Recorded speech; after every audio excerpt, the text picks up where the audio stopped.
নমস্কার বন্ধুরা, আপনারা সবাই কেমন আছেন? আমি ভালোই আছি। আজকের ভিডিওটা না স্টার্ট করতে একটু দেরি হয়ে গেল। আসলে সকালবেলা কিছু কাজ ছিল, সেই কাজগুলো সারতে সারতে এত দেরি হয়ে গেছে যে আর ভিডিও অন করা হয়নি। এই দেখুন, এখন দুপুর 11:30। আমি লাঞ্চে কি বানাবো তার সবজিগুলো সব কেটে নিয়েছি। আজকে চলুন কি লাঞ্চে বানাই আপনাদের দেখাচ্ছি। এই দেখুন, ডাল বানিয়েছি, মুগ ডাল সবজি দিয়ে, পটল পোস্ত, করলা আলু দিয়ে চচ্চড়ি আর পনিরের তরকারি। আজকে তো মঙ্গলবার, তাই জন্য নিরামিষ। তাই জন্য চলুন এবার একটু মেয়েকে পড়তে দিয়ে আসি।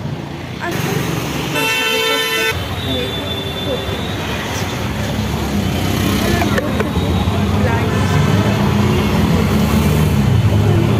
পড়তে দিয়ে আসি।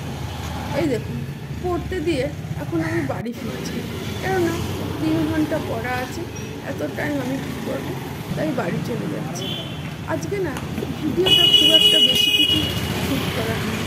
বন্ধুরা সবাই ভালো থাকবেন, সুস্থ থাকবেন। আজকের ভিডিওটা এখানেই শেষ করলাম। পরের ভিডিও নিয়ে খুব তাড়াতাড়ি আসবে।